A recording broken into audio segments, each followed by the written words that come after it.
mobimba ondima epai ya nkolo mpona libaku malamu ya kozala wa koyoka liloba na ye mpe ya kokoma makasi na nzela na kondima na biso. Na bambote oyo ya bandeko batindi bandeko basi bandeko mibali ya Autriche na boye ya Suisse. Tozalaki na mikolo kitoko ya bokutani kuna. Tomoni lolenge nini makambo ezokoma bato oyo bazwi liloba ya Nzambe mpe efungwani bango, bato yango baza na kondima, bazwi bopemi na bango kati na nkolo. Ekomami eza na bopemi mpona libota na Nzambe baoyo ya lelo na ntango tozali. Kote mosusu tokomona koningana mingi kati na bato bakopanza bozangi kimia po ete bazwi nano bopemi te kati na nkolo. Makomi esa tozali koloba na ntango etali ya création ete nkolo apemaki na misala na ye nyonso. Na mokanda ya ebelo yo biso mpe elobi ete topemi na misala na biso nyonso.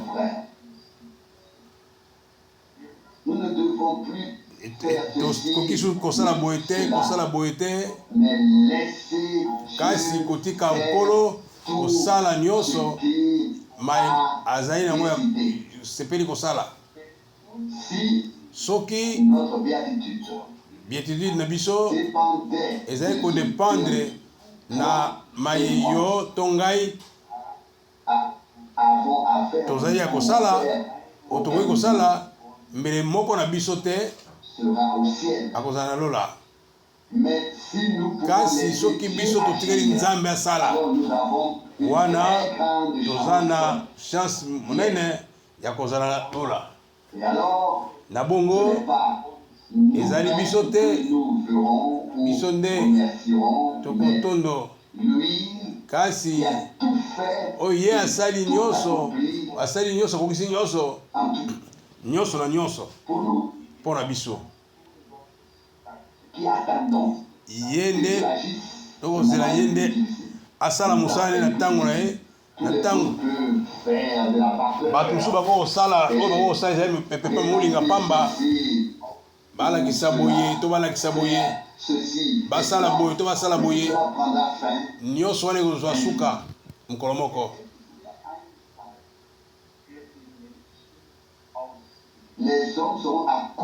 Bato makanisa bango ekoma na suka bakoyeba te eloko nini ekoma.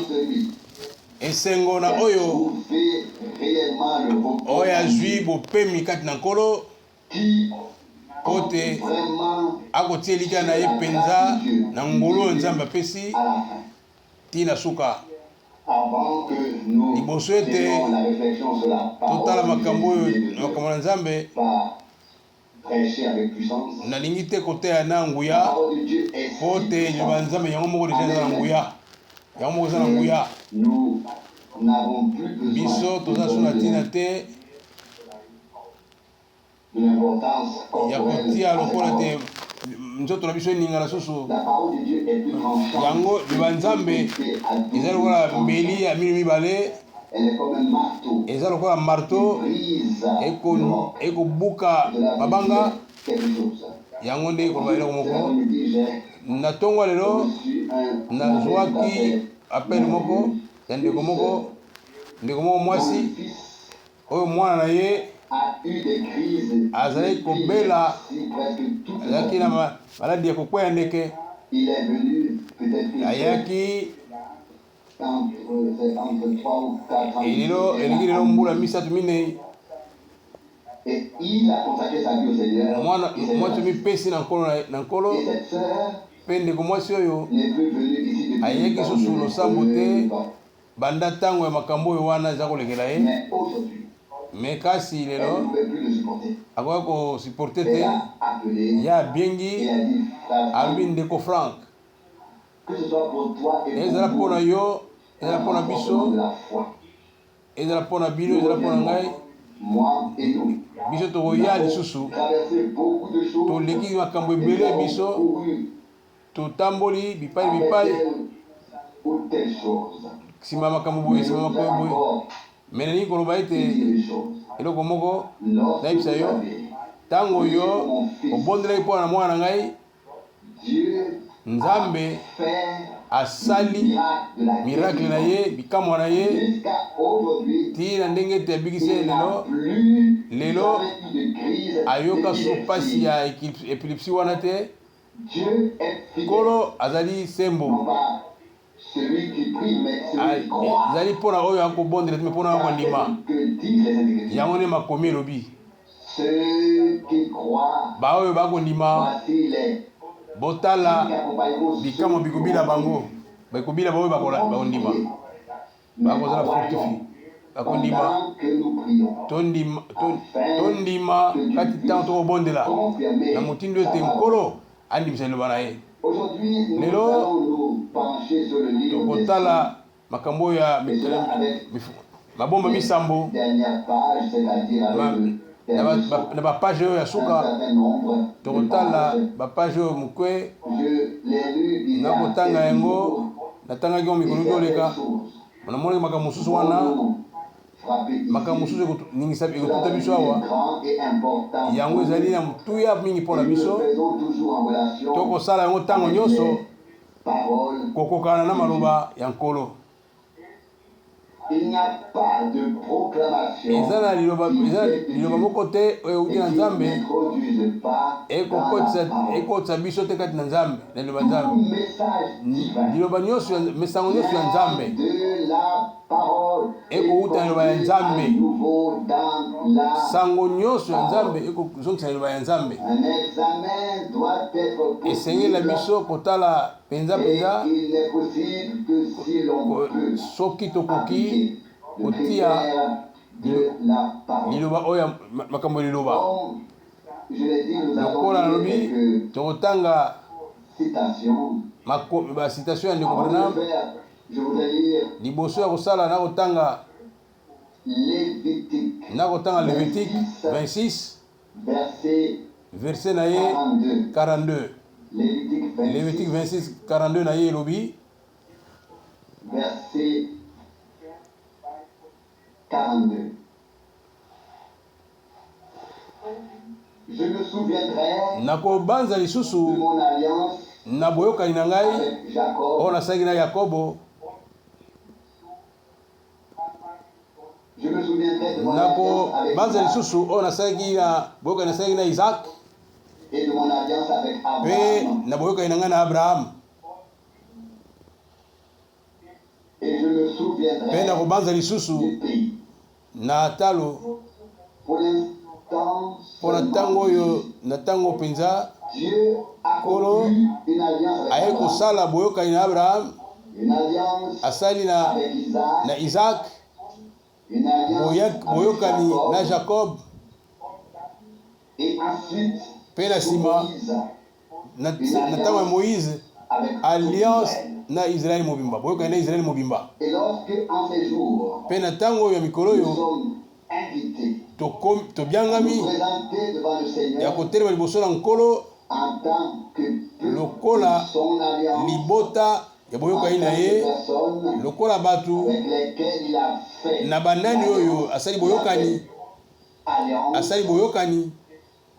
nous devons Esengeli na biso tobatela na kati ya molimo na biso maloba ya boyokani mpe kondima a dit. mayema so ye alobi. Nous savons Toyebi ete que l'obéissance botosi est récompensée par Dieu. Nzambe apesa nango mbano, L'obéissance est punie.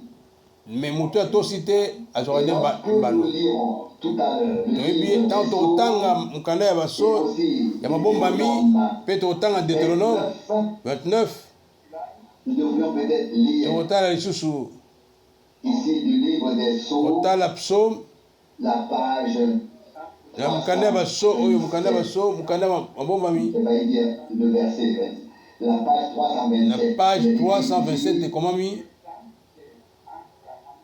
Il dit à Abraham que alobi na Abraham sa ete libota na yo 400 ans ekosala mbula 400 na mboka ya paya. et qu'après cela, ils Nsima nango en sortiront bakobima en main forte. na loboko na nguya.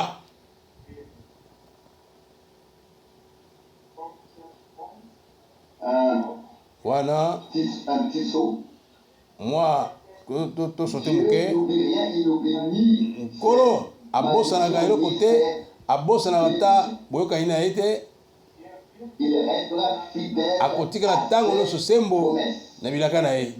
C'est ici que réside Awa la nde raison de ntina leur absence. oyo ya absence ya bato oyo. Lisiez Botanga maintenant avec moi botanga elongo na ngai le chapitre 29. chapitre 29 ya Deutéronome. Peut-être aurais-je dû commencer Ntango mosusu un nakobanda ata mwa likolo peu moke, plus tôt. mwa likolo moke Je le fais maintenant. nakotanga Je veux, citation, je veux que nakotanga vous citation ya ndeko Branham. Nalingi ete botanga elongo na ngai que vous soyez attentifs. ete bozala bokebi. Ne l'avez-vous pas encore remarqué lors de la Ntango mosusu bososoli yango te, de la tribu? ntango bakolakisa mabota Lisez maintenant botanga sika wa Apocalypse chapitre 7 elongo na ngai soyez attentifs mpe bozala bokebi dans Apocalypse na Apocalypse 7 dans Kuna Ephraïm Dan na Ephraim absents. babota oyo mibale bazali absent.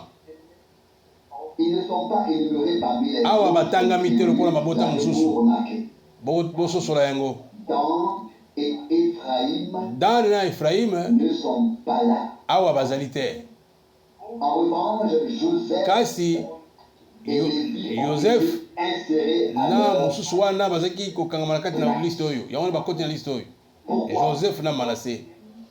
Mpo na nini? Dieu se souvient de toutes les promesses de Kolo sa parole. akozongela nyonso ezalaki bilaka na makomi na ye. Maintenant, lire Awa cette tokoki partie de kotanga Deutéronome. esika ya Deutéronome 29 Verset 16. verset 16 elobi. Deutéronome 29. Deutéronome 29 verset 16.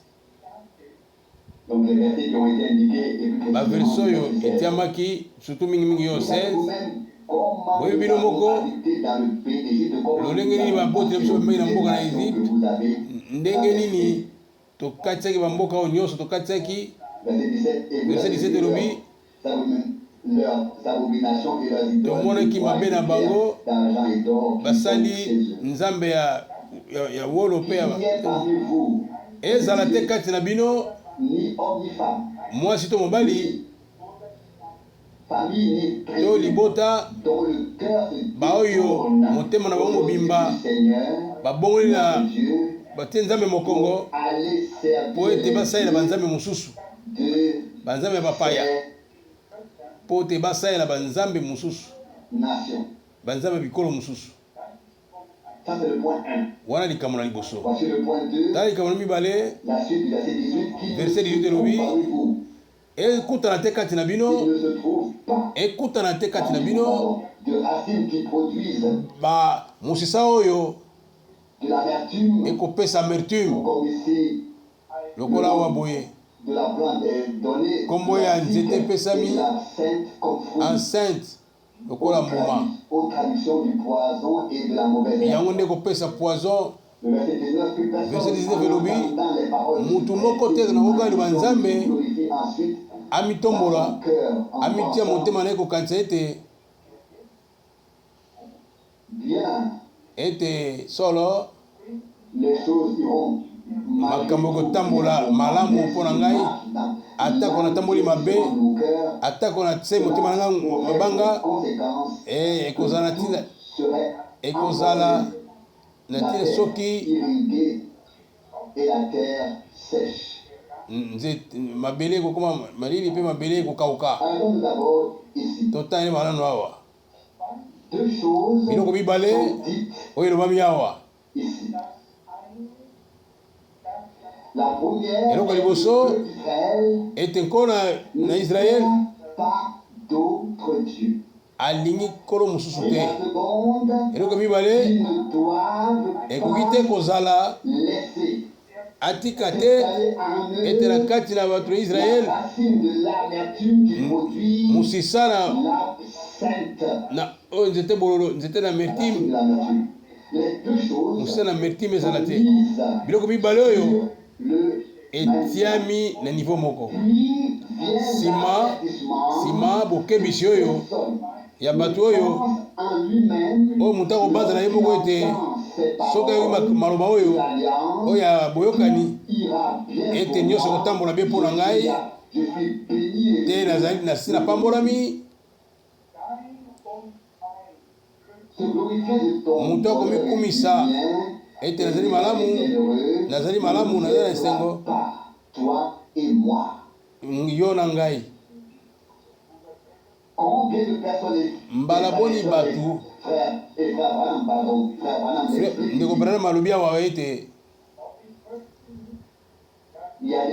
eza na bato oyo bakomipambola bango moko biso olingi te te eza lokola libota bato bakomipambola bango moko yango kaka wana te lisusu bamingi bakotambola na lolenge wana bakokanisa ete bapambolami bakoloba ete mapamboli babosani ete bakondisio mibale oyo batosi yango te batali yango te na ngambo moko tokoloba ete biso totosi nzambe moko tondimi nzambe moko ete tokondima banzambe mosusu te tokokanisa ete toza na sécurité na kolobaka boye mpo tondimi nzambe moko tondimi kaka nzambe moko ya solo nzambe ya Abraham nzambe ya Isaac nzambe Jacob kasi totondo nzambe me yango wana ekoki te esengeli susu toyeba ete totala na motindo ete racine mosisa ya mertime ezala kati na biso te toyeba lisusu ete tala mabe ya eloko ekoki kozala nango mokanda ya mayebelo elobi ete 14 chapitre 12 verset 14 Hébreu 12 verset 14 elobi boluka kimia boluka letingia nyonso kimia na moto nyonso mpe bopetolami soki ezali te moto akoki kotambela nzambe te moto akomona nzambe te totala verset 15 totala mtindo te ete moto azanga ngolu na nzambe te na motindo ete mosisa ya amertume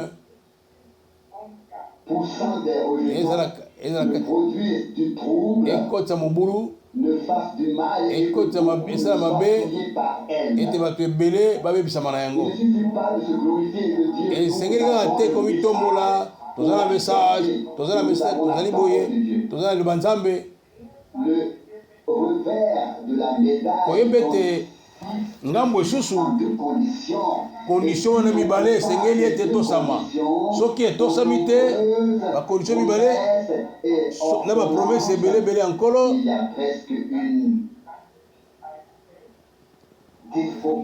botala yango mpenza makambo eza ya bokeseni bakondisio mibale oyo esengeli etosama likolo ya maloba nyonso ya nzambe ete maloba ya nzambe nyonso etosama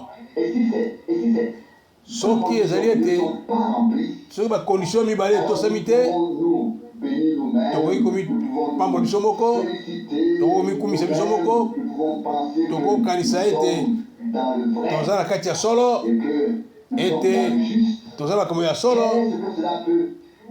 yango wana ekosala nini na nzambe alika liloba kaka liloba na ye eza liloba ya motuya nkolo asali boyokani na libota na ye mpe alobi bokozala libota na ngai bo bokoyoka liloba na ngai qui aurait vu son feu, boyo bakomona moto ya nzambe qui aurait parlé, ba oyo nzambe asoli na bango se serait révélé. na baoyo banani komimonisa. 4, verset 33. Deutéronome 4 verset 33. Il y avait là le peuple d'Israël et Dieu wana ezalaki libota ya Israel avec eux. oyo nzambe asalaki na bango boyokani Puis avait donné ye na bango ses conditions. mpe apesaki bango bakondition oyo. La tribu de Dan, nous l'avons kasi vu, libota ya Dan tomoni yango et Ephraïm na Efraim ont pratiqué bango l'idolâtrie. basalaki koyoka na banzambe Ils mosusu ont été yango wana kolo et n'apparaissent plus. alongolaki bango L'Apocalypse alongolaki bango nde kuna chapitre 7 ya Apocalypse bakombo na bango ezali te po ete babukaki liloba ya nzambe. Dans ce cas, il ne sert à rien. yango na ntango oyo De la tribu de Dan, ete libota ya Dan na Efraim eza na ntina moko te bamikumisa mpe bamipambola bango moko ils se sentent bienheureux. bakomiyoka bien bakosepela bakosala makambo mosusu me kasi bakondition oyo batosi yango te. Ces conditions ne sont pas bakondition soki etosami te automatiquement éliminées. yeba ete yo olongwe osi olongwe alobi ete D'avoir part boza na droit à te ce que Dieu a promis. na oyo nzambe alobaki Transposé maintenant Été. à notre bozwa makambo botiango na ntango na biso botiango na ntango ya biso makambo oyo elingi koloba ete lelo ne nous contentons toza na ntina te pas d'écouter les kosepela kaka na koyoka liloba nzambe kolika boyokani te nous a puissamment parlé. me koyeba ete nzambe alobi na biso na makasi mingi Nous veillons kasi tososola scrupuleusement mpena makambo oyo ete toremplir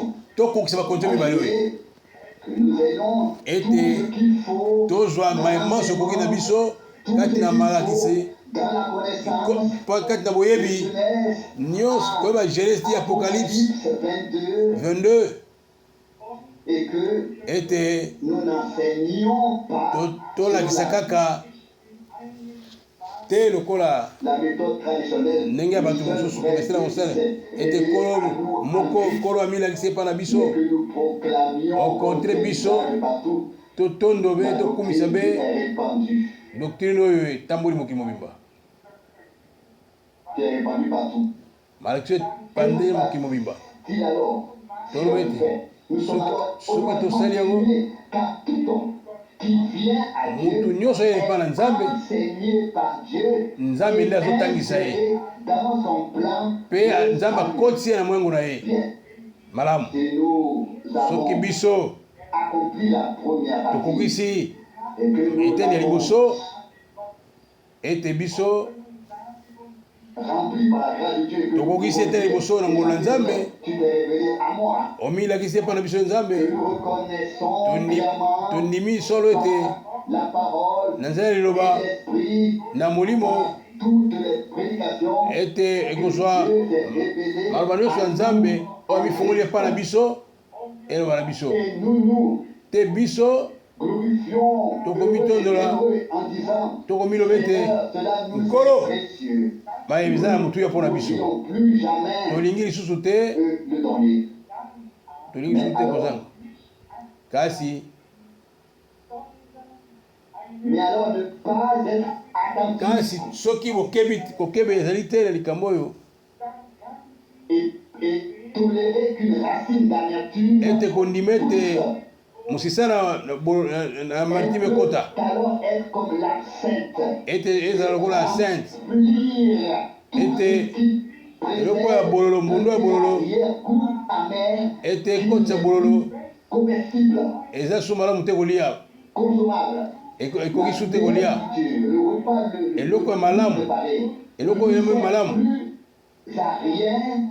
eza su na ntina te to babakisi yango sumaka mosusu so babakisi to batie Et tout mbondo bololo poison te bapoison motindo motindo auquel nous devons faire. yango nde esika efisaka biso kokeba Nous pouvons tous maîtriser Tokoki très koyeba rapidement le premier biso point. banso mpo ya liboso Dieu nous a fait la grâce. ete kolasa biso ngolu ya Et kososola cela ne nécessite aucun ete effort de notre part, car nous croyons, mutu moko te le disent mpo kuna tokondima lokola ekomi makomi elobi me eloko ya mibale exige bien sûr ekosenga ete un peu plus.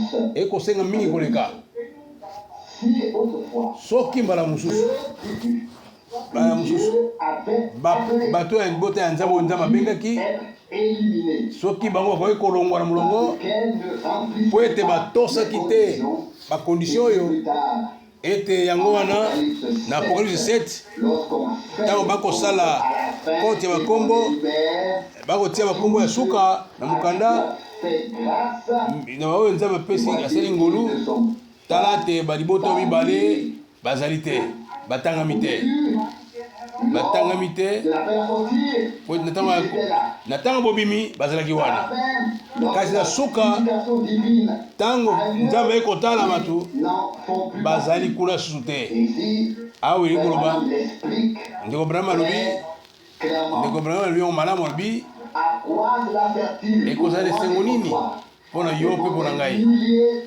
mpo na bato nyonso soki akomi longa heureux ete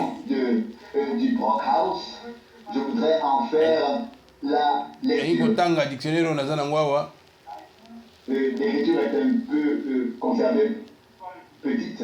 Voici ce qu'elle écrit. awa ekomami boye Celui dont moto nani oyo motema na ye ebongwani makoma ya nzambe mpo na kobatela nzambe mosusu mpo na koyima nzambe mosusu ya babota mosusu de peur qu'il n'y ait parmi vous moto oyo wana qui porte du poison ete na kati ya motema na ye aza na arrogance aza na mosisi ezopesa bololo de mon cœur. ete akeba na makanisi ya motema na ye nzokande On peut dire tokoki koloba ete en paix. nazali na kimia naza na kimia Ensuite les soki otali ete otali mutu akoloba ete na droit na ye akoloba naa na kimia na monoko na ye mais soki otali mpenza bien nzokande kati na ye badivision bokeseni bokabwani owelana mpo nini moto akokoloba na kati na ye moko ete nazali boye napambolami nasali boye mais otala kati na ye mpe bozangi boyokani mpe bowelani yango yo ozwi ngolu ete mabe eza susu te ete na nzela yo nyonso wana totala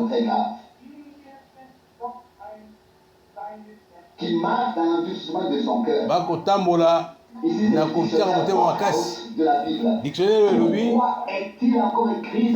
ekomemi ete na kati mokanda ya hébreu 3:15 lelo soki mongongo na ye kokanga kozipa matoi na yo te kokomisa motema ekenze te ndima nzambe moko amilakisi epa na yo na nzela ya yesu kristo esengeli ezala na yango ezengeli te mitema na biso ebotama ya sika ete mosisa moko te ya mbondo bololo ezala ete mbuma ya sembo emata mpe ekwamile na kati na biso ndenge Jacques 3 elobi awa nkola koloba ete awa okoba koloba alobi kasi kanda ezali et sa jalousie fumeront kanda jalousie na ye ekikola na motu oyo reposera sur lui ekola likolo na ye motu nani akolaka kombo nzambe akolongola kombo na ye na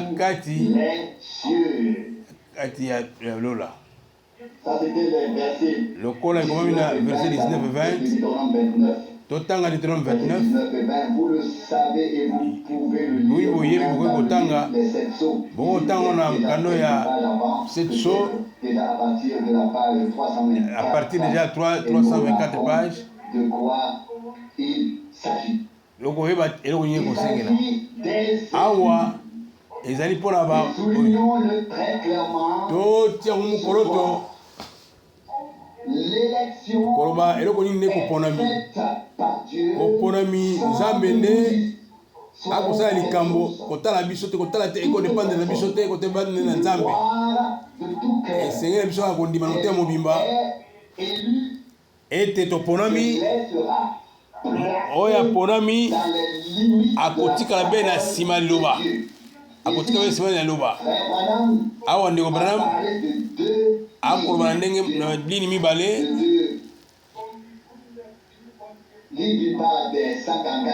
akoloba esika mosusu 144 000 12 tribu ya Israel ngambo mosusu akolobela mpo na baponami ya losambo oyo ya Nouveau Testament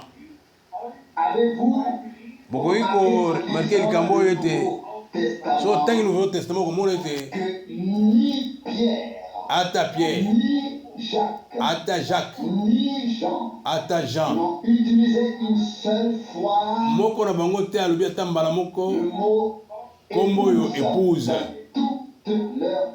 na kati ya bepite na bango nyonso ata esika moko te ata esika moko te na epite na bango terme épouse ezobima ezala Pierre ezala Paul ezala Jacques ezala Jean ezalaki ntango nyonso koloba église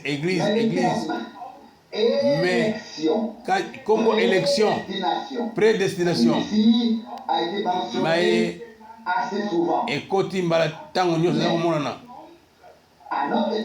kasi na ntango na biso na ntango oyo esengeli kobenga mwasi na mwana mpate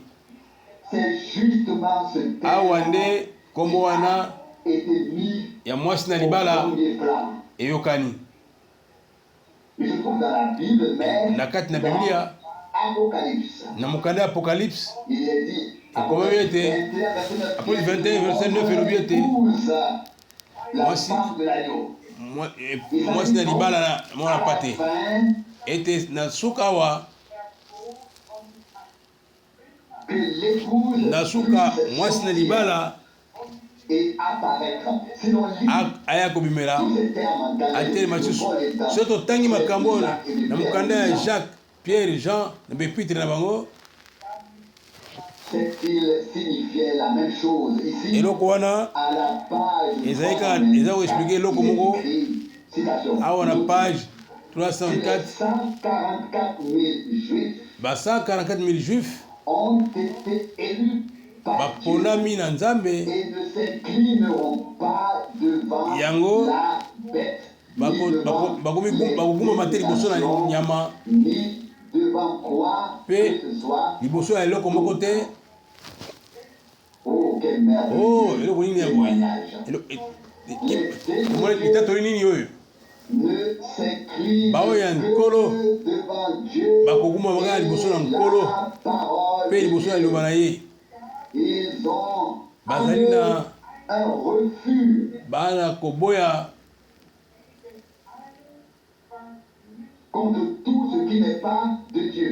koboya nyonso ezali ya Nzambe te bakolakisa moto kola te mokristu ete azali akokani te makomi ya Nzambe akondima liloba ya Nzambe te yango ekomami ete na kati ya citation lolenge moko mpo na mwasi na libala lelo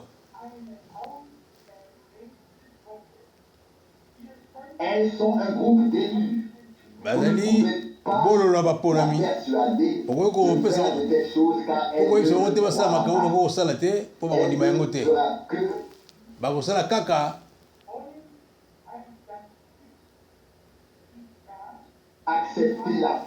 esengeli bakondima ba Nzambe soki moyo etuti yango ekosalema ntango ekomona kondimisama ete komona mpe batémoignage ozongela liloba ya Biblia koyeba ete nyonso ekokende elongo nyonso ekokende malamu awa natie mokolo to na liloba oyo bato oyo Nzambe aponaki baoyo pole ya Nzambe ezwi bango na nzela liloba ya Nzambe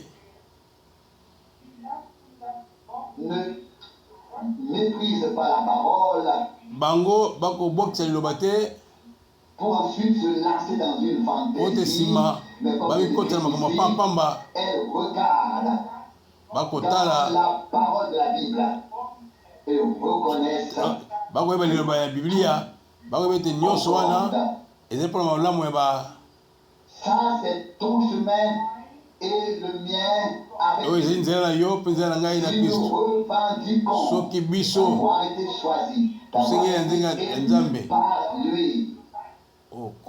kosalema na nzela na nzambe Sont pas ici aujourd'hui et awa lisusu là demain. Nous n'avons pas awa boye mpe lilobi boye biso toza na posa ya mopepe te kosala toza na posa ya makele ya nzambe okokita na se moto akoyoka akomitika kondima liboto ekozela ekondima mpe ezali mopepe se mopepe pamba te ezali mopepe ya malakisi soki nini te me ezali koganga ekuti na lola po etondisa oyo andimaki liloba nzambe mpe tondimi ete ekozala lolenge wana mokolo yango ekozala te ekozala lokola parfait eza na ntina moko te bakoloba ete lokola bakoloba na ndenge ya koyokanya ete nyonso ezali malamu oyo nyonso ezali malamu esukaka malamu nyonso wana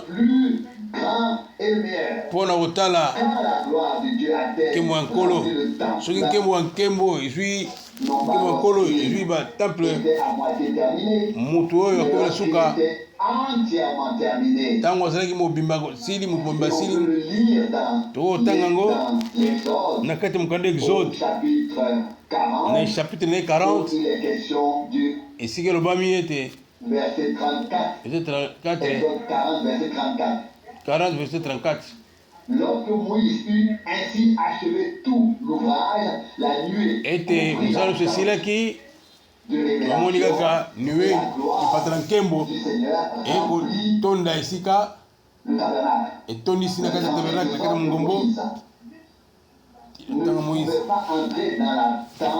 moïse akoki kokota bongo kokota te na tanto ya révélation mpo ete lipata na nkembo ezalaki wana ete nkembo ya nkolo ezalaki etondaki na kati na tabernacle tokoki kozwa makomi mibale oyo ya kokokasana oyo ekoloba tokoki kozwa moko to mosusu na ntango ya salomo ntango ya kotonga temple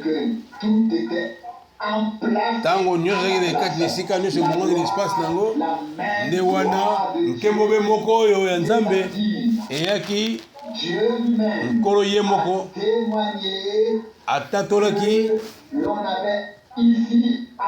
ete basalaki mosala oyo kokokana liloba na ye kokokana posa motema na ye ndenge moko mpe lisusu lelo ekosalaka ndenge wana ntango libota ya israeli bakozonga kati na mboka na bango na se ya efrate ya nehemi Zerubabel nkembo na yawe ekitaki na se mpe elobamaki ye mabele mobimba eninganaki ete bana nzambe esalaki kokokana na kolingana ye na motema na ye mobimba kokokana liloba ya nzambe ete liloba ya nkembo yango nkembo ya nzambe ekitaki nkembo ya nzambe ekitaka te soki yo to ngai tokoyekola toki yo na ngai tokoganga tokopumbwa tokotia makele na kobondeli nyonso wana moto na esengo oyo avandi wana te lokola moto ebembe me oyo aza na bomoi ya nzambe mpe akoki kotala esika molimo na nzambe ekokamba kasi na ntango moyose na ntango ya salomo na ntango ya Zerubabel Ce n'est pas parce que des eza te po ete bato ont agi, basalaki eloko, et c'est pas ce que des hommes ce n'est ont pas fait, ezali te po na makambo bato basalaki, faire mais ezali po ete la parfaite volonté de Dieu en leur temps, basalaki posa ya nzambe na ntango na bango nyonso na kokola na makambo ya nzambe batongi. avec patience, et 46 ans se sont écoulés. Mbula elekaki 46 bande batongi totala construction ya temple, etongeli ya temple na bango. Eza na bato basosoli malamu te. Ntango Nkolo alobi na Jean 2 verset 19 alobi boboma temple oyo na 3 jours nakotonga yango lisusu, nakotelemisa yango lisusu. Bato balobaki ete Jean 12 verset 20 ete mikolo ebele 47 nde ezwaki biso mpo totonga temple oyo. Ndenge nsima 46 ans tomoni yango bapasi, tomoni yango bapasi na 46 ans azali nzoka nde basosolaki te, nzoka nde aza koloba mpona temple ya nouveau testament ya sika ya boyokani na sika. Ye azalaki temple na Nzambe, ye azalaki temple na Nzambe, ye azalaki révélation ya Nzambe mobimba, bofomi ya Nzambe na kati ya bomoto. Yango ekomami na Corinthiens, bino bozali temple na Nzambe lokola losambo ya boyokani na sika. Esengi tososola ete Nkolo aza na mwango na ye, ete Nkolo aza na programme na ye, ete soki ezali pene ya kobima mpe penepene ya komibongisa eleki mbula 40 ans ekoleka. Eloko moko ezali sur ya koloba ete liboso ya nyonso Nkolo so ya temple na ye akotatola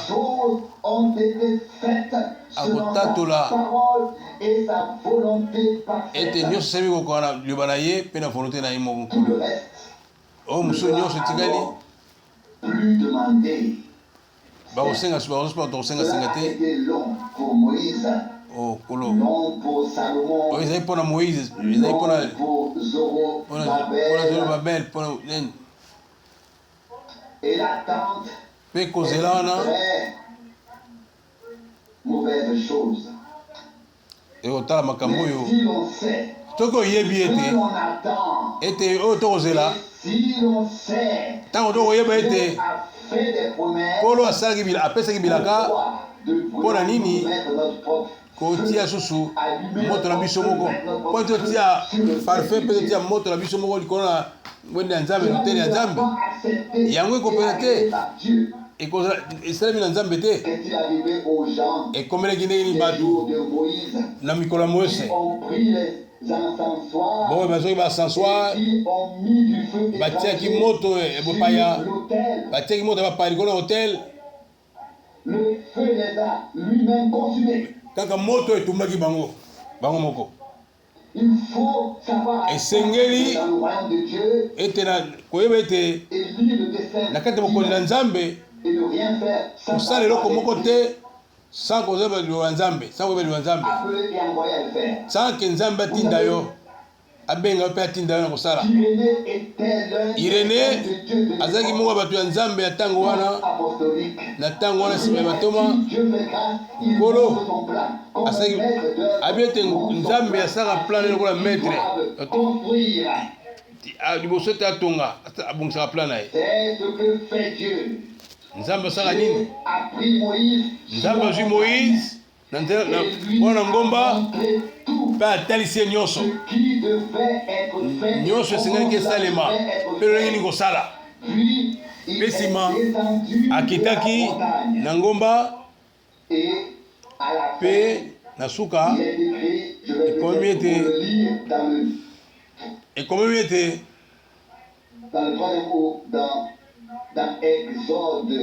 na ekati mokanda ya Exode, na Exode chapitre 39 ekomami ete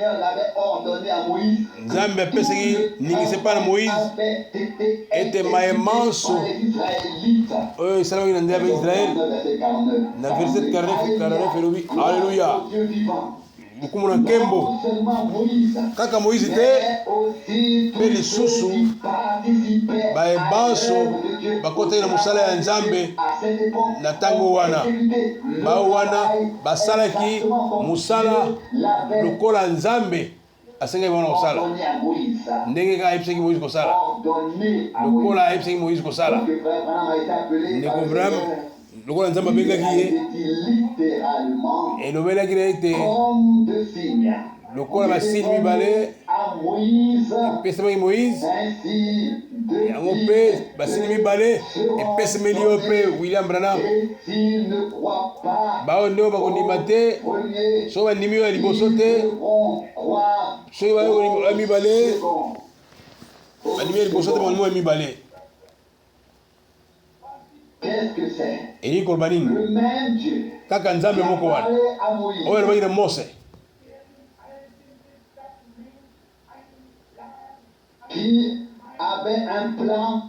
oyo azalaki na myango na ye oyo azalaki na assemblée ya Ancien Testament oyo akoki kolobela mpe Nzambe oyo kaka atindi na ntango na biso awa na suka ya Église ya Nouveau Testament atindi prophète na ntango oyo ya prophète ete alakisa lisusu mwango ya Nzambe polele na bato na Nzambe toloba yango Nzambe abongolaka te banzela na ye bamisala na nyonso etikala lolenge kaka ezalaki na seko na seko soki na kala baye nyonso bakota na mosala ya Nzambe bayo nyonso bayi na kati na mosala ya Nzambe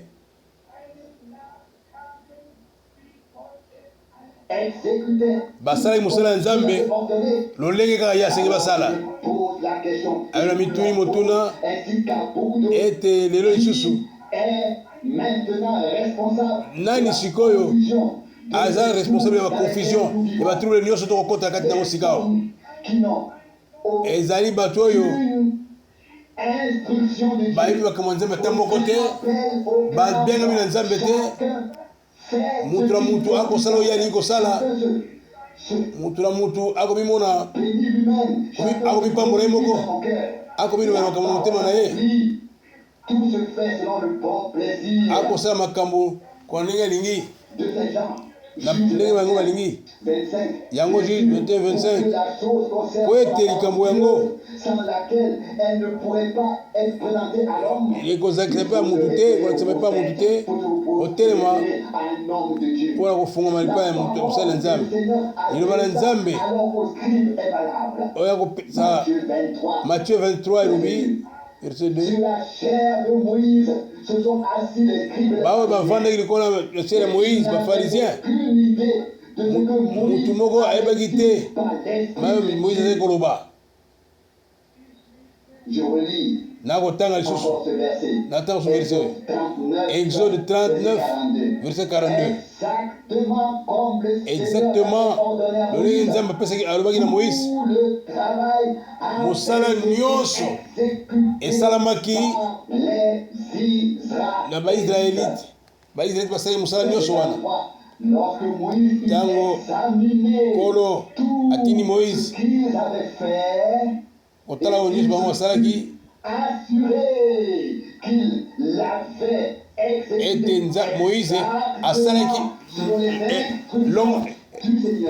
ndenge elongombami ndenge Nkolo asengaki naye kosala mpe atondi Nzambe mpe azwaki mapamboli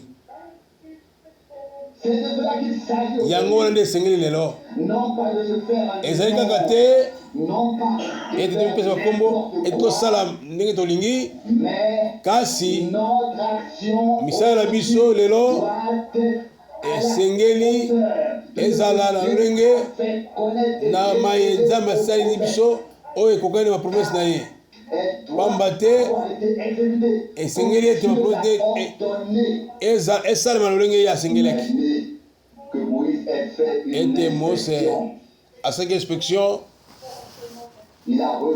atalaki penepene na ye zingazinga na ye verset 43 elobi Moïse atala ngambo kokutala oyo nyonso asalaki kokokana liba Nzambe. Kasi soki William Branham lelo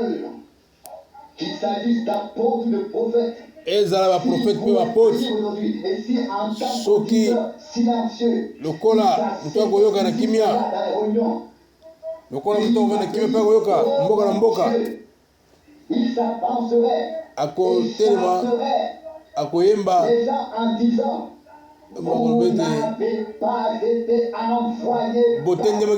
botindemaki na Nzambe te Nzambe ndaki bino te mpo booloba te maloba kokesana na oyo ye alobaki awa elobi ete oyo nyonso basalaki bisalasala mokolo ekoya ete mikolo yango eza su lelo ndenge ekomi na 1 Corinthiens chapitre 3 penepene na verset 10 kuna ete moko na moko akoki kotonga moko na mosusu meti ntango makambo oyo ndongo mosala ya motu moko na moko ekomonisama ekonyangama na moto na ntango wana nde toyeba soki totongaki malamu so totongaki na mabaya to na esobe to te na nini oyebi moto ezali eloko moko ya makasi mingi esika esobe ezali esika libaya ezali nyonso biloko nyonso wana soki kaka mopepe moke etika so eloko te mopepe moke eleki wana etika so eloko te me kasi soki biloko makasi ezali lokola bawolo ete wana moto ekosala nini na wolo moto ekosala nini na wolo atako etumi moto ate etumi nini wolo ekotika be wolo ekotika be wolo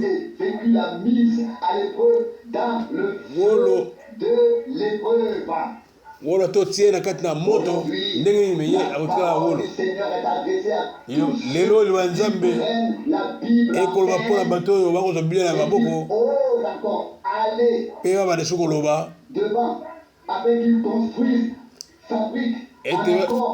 ete basala makambo kokoka na parole prophétique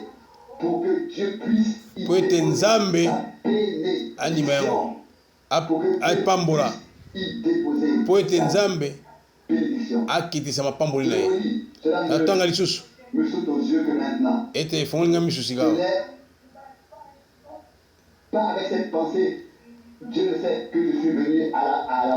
Nzambe azali awa na lelo lelo soki lelo Moïse azalaki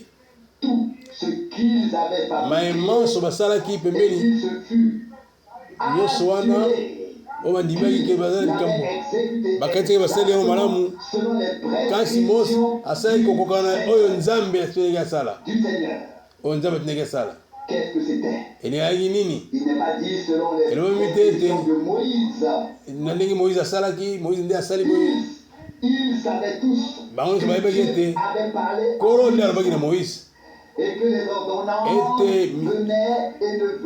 ete nyonso eza koya na nzela Mose bakomandema nyonso eza koya na nzela Mose ete na yango respect moko esantu ezalaki wana kotalaka maloba ezalaki te mpa Nzambe ezalaki message ya Moïse te ezalaki kama Moïse te ezalaki mosala Moïse te ezalaki message ya Nzambe na nzela Mose mpe loba Nzambe otala kati na libota na ye basalaki mosala nyonso wana ka lolenge Nkolo asengelaki na bango que cela puisse avoir lieu, il faut avoir appris à esengeli moto ayeba kotosa pe koyeba mosala nini nzambe atindi bato ya libota na ye ya bokonzi na ye yango naza na kritike te nakokritike motu te nakotala ne makambo ya komona ete bato ebele baza na misala bakosala misala oyo bazwi pelepele mbula 20 ans mbala moko kaka boye nsima bato ezali wana bakutu koyeba te bauti wapi awa tokolola mpo na nzambe mpe liloba na ye nandimi ete tona nzambe na maloba na ye nkolo ana maloba na ye na mokanda bakorinti alobi ali nzambe na ordre liloba nzambe ekosonisa bato na kati ya liloba baoyo nzambe asombaki oyo nzambe apetoli oyo apetoli bango mpo na nzambe ete liloba nzambe eza na vigueur oyo divin nyonso eza na centre nyonso etika mpe na conduite na bokambemi ya saint esprit lokola nkolo atelaki yango kasi mutu nani oya kokanisa na ye moko akoloba ete ngai napambolami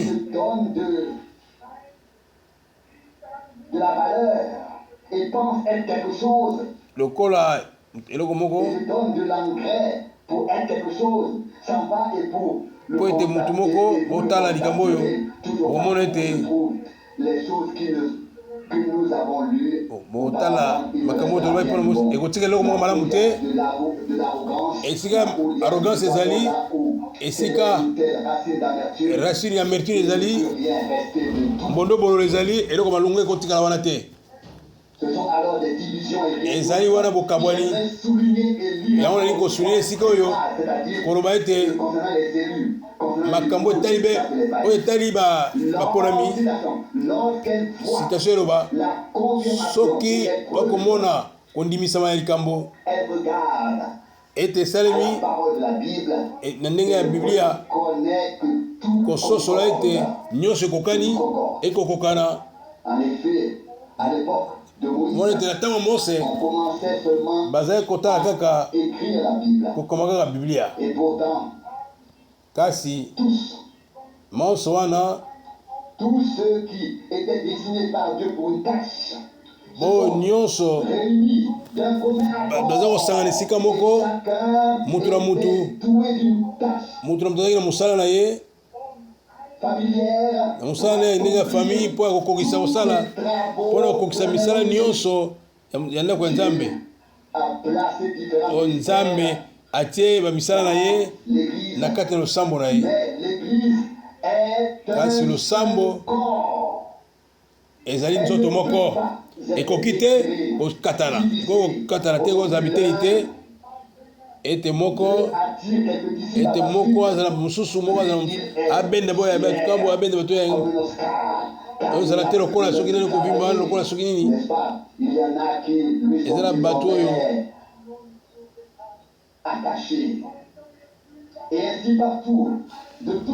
esika nyonso bakopanza bakopasola wapi nzoto ya nkolo wapi boyokani ya losambo wapi bandeko bazali oyo bamitiki komikotsa na mongo ya nzambe ye moko wapi oyo nzambe akotsa ngo na programme na ye po te na ntango oyo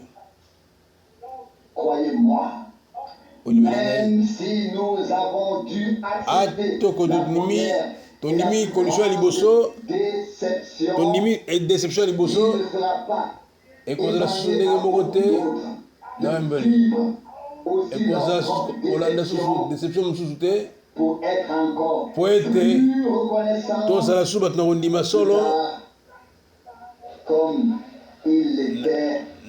na ndenge ye azalaki kala biso tokoki kaka kotala ete mitema na biso ekoma libanga te ete eloko ya mabe etelema te kati na biso ete mbondo bololo mosisa na mbondo bololo etambola te. Nkolo aza na miango na ye, aza na miango na ye ti kino suka ya ngonga ya ntango ya ngolu na libota nyonso ya mabota nyonso baprogramme ya Nzambe ete na mikolo ya suka aza na bobiangami na kobima ete asala yango mwasi na libala na mwana mpate ete tokoma eloko moko tozala motema moko amo moko ete nyonso eko kosalema lokola kaka nkolo Nzambe alobaki na nzela ya baprofete na ye, na nzela ya basantu bapotre na ye, lokola asalaki makambo oyo na nzela ya message oyo ya suka aresume makambo nyonso. Eza na lolenge mosusu te ya kotala lokola ezali wana na nzela ya message oyo ya suka. Lobi soki Nzambe alingi tokomona makambo lisusu na page oyo elandi. Nakobanza baso baza ya Nzambe bakomitika lisusu te ete babende bango na zolo, kasi lokola totangi ete bakoboka miso na bango kaka na liloba ya Nzambe, kaka na oyo Nzambe atindi na Biblia. Pour ekomami ete Psaume 119 verset 105 liloba Nzambe ezali mwinda na makolo na ngai mpe pole na nzela na ngai. ezali ndenge ya koloba likambo te, interpretation te, me kasi liloba na Nzambe bandimola pamba te, me kasi liloba na Nzambe na nzela Molimo Santo oyo azali na baoyo na molongo baoyo na ntango ya suka akozala mwasi na libala ya nkolo. Yo pe lokola okotika biso na kati na plan ya Nzambe ete volonté nyonso ya motu ye moko yo kozela ete nkolo ye moko atia yo na esika na yo. Soki alingi kosalela yo akoyebisa yo. Biso tomitungisa mpo na yango te, tomitungisa mpo na yango te pote Nzambe aza na kati ya mosala. Amonaki Abraham, Isaac, Jacob, asalaki boyokani na bango, asalaki mosala na bango, azalaki sembo, asimbaki bilaka na ye, atosaki bilaka na ye, mpe apambolaki bisika nyonso, bisika oyo bato oyo bandimaki liloba, bo bandimaki liloba, bandimaki bilaka na ye, bo balandaki ye na nzela ya kotosa. Ekozala ndenge moko mikolo oyo mbala moko lisusu ezali te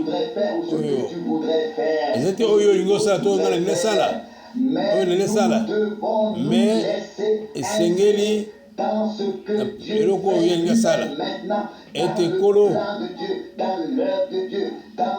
na oyo nyonso akosala oyo Nzambe akosala ete eza lokola histoire ya salut na oyo nyonso Nzambe akotika esili te. C'est dans cela que nous voulons nous laisser insérer. Je n'ai qu'un souhait. Nazabe na posa moko. Et plus que cela. Ete kolekata wana. Nana bondeli. Oh Nkolo. Laisse-moi tout. Tika ngai kosala nyonso. Kaka kokokana libala yo. Kaka kokokana malakoma yo. nyonso wana na se ya bokambemi ya molimo santo na yo ete bokokisami mpe na suka ya makambo ekoya na mutu na mutu te kasi na volonté ya permissive ya Nzambe te kaka esika oyo bakotondela banzambe esika parfaite relation ya Nzambe ezali Nzambe ana batu moke ya batu bao bakosala esengo baoyo bakoyoka malako na ye ke bakotomboka te bakozela ete ete nkolo ete sima nkembo ya Nzambe kiti tokozela lolenge yango moko wana na monene awa na ntango ya suka na ntango ya ngolu ete Nzambe apesa biso banso ya kososola lilakisi ya poko ya lelo ezali na ntina mingi ya kososola ya kondima Nzambe be moko Nzambe moko ya solo mpe lisusu ifi kosala motindu ete singa moko te ya mbondobololo ezala mitema na biso ezala lokola poison wala absinthe ete ebebisa nyonso oyo biso tozwaki mpe kondima liboso.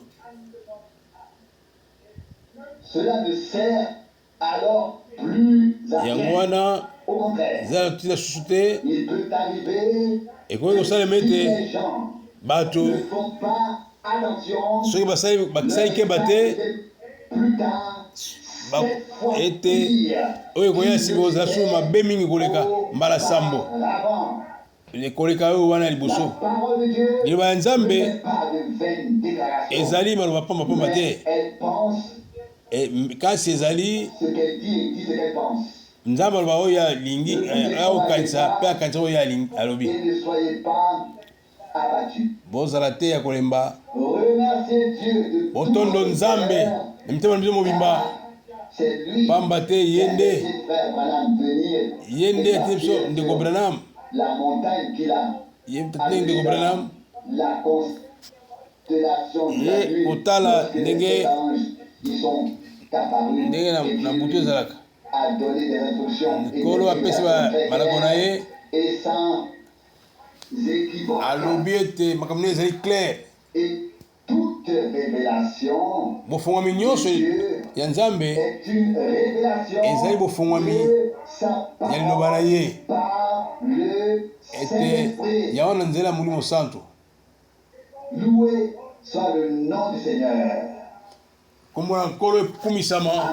Amen. Amen. Levons-nous. Totelema mpe tobondela. Père Céleste. Kolo tata na likolo. Je te remercie de tout mon cœur. Motema nanga mobimba. Pour ta sainte. Pona tina liloba na yo esantu ya motuya. Nkolo eza na ntango mpona eloko na eloko.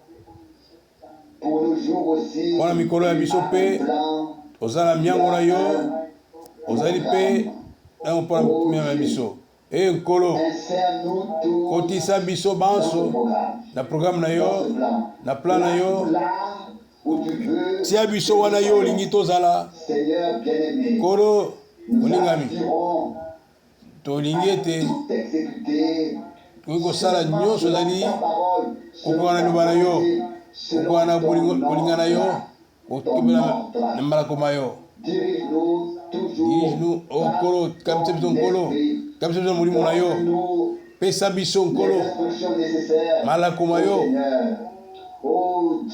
nkolo tolingi kokoma na esika yango ete makanisi na biso totika koloba ete nyonso kotambola bien na biso moko kasi tomitombola biso moko te lokola yo nde ozomona biso te lokola biso tokomimona me lokola yo ozomona biso tika ete nkolo Sommes-nous tous devant toi. osala biso liboso na yo. Oh Sauveur bien-aimé. O nkolo mobingami, Fais de nous des hommes sala biso qui batu marchent bakotambola tes na voies, kati na banzela na yo, dans le cœur desquels na kati ya mitema ya banani, dans le cœur desquels na kati ya mitema ya banani tu as produit une transformation. osali Dont l'âme kobongwama a été qui ont reçu de Dieu, baoyo bazwi epai na yo qui se soumettent via bomoi ya sika bakobipesa na yo mpe na liloba na yo. Nkolo molingami, nalingi ete nkolo tozala nkolo na boyokani na yo avec ton programme, dans Le ton programme royaume, na avec yo. ton œuvre, avec ton église. na Sauveur, église nous na yo, ensemble. nalingi ete biso nyonso ensemble esika moko Pour de ta tokóma na makambo nyonso wana kokoka na liloba na yo. tel que nous avons Sala biso ete entendu ce soir. liloba toyoki na poko ya sika, Donne-nous un cœur pesa biso qui motema soit ainsi, oyo ekoki afin que nous puissions atteindre le ete but. tokóma na ntina ya eloko tokolanda. Bien-aimé, Nkolo comme molingami, tu es fidèle, lokola yo yali comme tu es sembo, merveilleux, lokola yo yali fin sera malamu mingi, couronné. suka Seigneur, ekotondo ekozala kurone. que je sois Sala motindo ete nkolo mokolo yango nazala wana, en faire partie. nalingi ete nazala esika yango Tu ramènes ntango yo kozwa boyo ya yo kokende mpo na ndako. Sauveur fidèle, Nkolo sauve les perdus, guéris sala les ete malades, babungi bazwa nzela, chaînés, bikisa bamalade, éclaire longola bato oyo baza na ton prison, et révèle fongola ta miso, parole et ta mpe volonté. sala ete omonisa liloba na yo mpe posa motema na yo mpe totondo victoire na yo, victoire na yo Non, na kombo ya Yesu Kristo oyo ya Nazareti. à toi la Na gloire yo nkembo et la louange na yo mpe lukumu pour tout, mpo na ntango iso, pour tout. mpo na nyonso. Alléluia. Alleluya. Amen. Amen.